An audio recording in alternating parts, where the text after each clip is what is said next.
Hi first graders, it's Miss Gracie, and today I'm going to read you the book Grace for President, written by Kelly DiPuccio and pictures by Lewin Pham.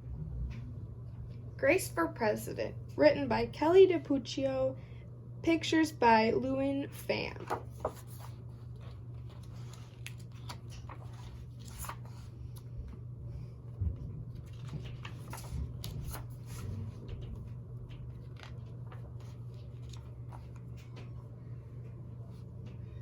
One Monday morning in September, Mrs. Barrington rolled out a big poster with all of the president's pictures on it.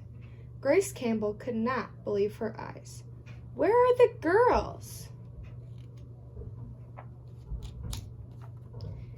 That is a very good question, said Mrs. Barrington. The truth is, our country has never had a woman president. No girl ever? asked Grace. No, I'm afraid not, said Mrs. Barrington. Grace sat at her desk and stewed. No girls. Who'd ever heard of such a crazy thing? Finally, she raised her hand. Yes, Grace? I've been thinking it over and I'd like to be president. Several students in the class laughed. Well, I think that's a star-spangled idea, Grace, said Mrs. Barrington. In fact, we can have our very own election right here at Woodrow Wilson Elementary. The snickering in the room stopped. Grace smiled. Would anyone else like to run for president? Mrs. Barrington asked the class. Nobody raised their hand. Becoming president was going to be easy, Grace thought. The next day, Mrs. Barrington made an announcement. In the name of democracy, I have invited Mr. Waller's class to join our election. Their class has nominated Thomas Cobb to be their presidential candidate. Grace's heart sank. Thomas was the school spelling bee champion. His experiments always took a blue ribbon at the science fair, and he was the captain of the soccer team. Becoming president wasn't going to be so easy after all, Grace thought. The teachers put the name of all 50 states and the District of Columbia into a hat. Everyone except for Grace and Thomas got to choose a state. I'm Texas, said Anthony. I'm New Hampshire, said Rose. I'm Michigan, said Robbie. What does the number 17 mean? Each state is assigned a number of electoral votes. That number is determined by how many people live in that state, said Mrs. Barrington. Each of you will be a representative for your state. Altogether, our country has 538 electoral votes, Mr. Waller explained. On election day, the candidate who receives 270 electoral votes or more wins the election. Why 270? Asked Rose. That's more than half of all the electoral votes, Mr. Waller said. Becoming president really wasn't going to be so easy, Grace thought.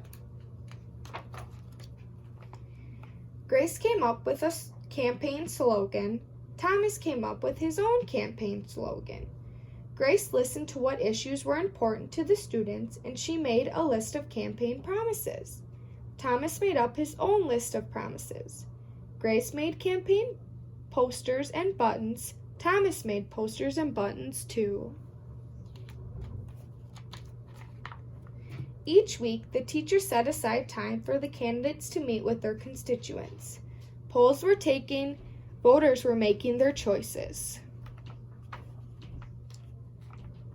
Grace continued to campaign. At recess, she gave speeches. During lunch, she handed out free cupcakes, and after school, she held rallies. Meanwhile, Thomas wasn't worried. He had cleverly calculated that the boys held slightly more electoral votes than the girls. At recess, Thomas studied his spelling words. During lunch, he worked on his latest science experiment, and after school, he played soccer. Even before the election, Grace made good on her promises. She joined the safety squad, She organized a school beautification committee, and she volunteered her time in the school cafeteria.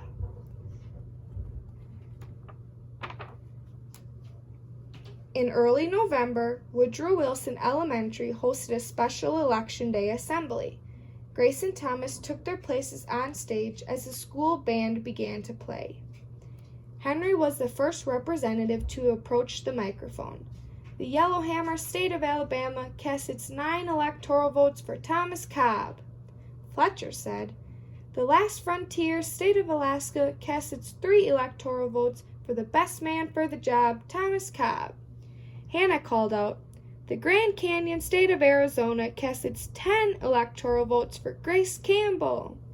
And so it went on. State after state cast their electoral votes. The scoreboard in the gymnasium kept track of the totals. The voting demonstration was quickly coming to an end. Clara approached the podium. "The Badger State of Wisconsin cast its 10 votes for my best friend Grace Campbell." Grace looked at the scoreboard. Thomas had 268 electoral votes. She had 267. There was only one state still unaccounted for: Wyoming. Thomas grinned. Grace felt sick. Sam walked up to the microphone. He looked at Thomas. He looked at Grace. He looked down at Grace's homemade flag. Sam didn't say a word. "What are you waiting for?" Thomas whispered. The band stopped playing. All eyes were on Wyoming. Finally, Sam cleared his throat.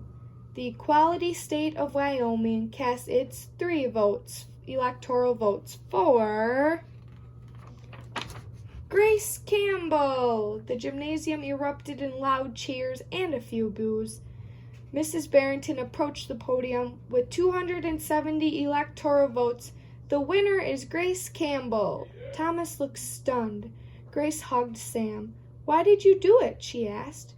Sam handed Grace his flag. "Because," he said, "I thought you were the best person for the job."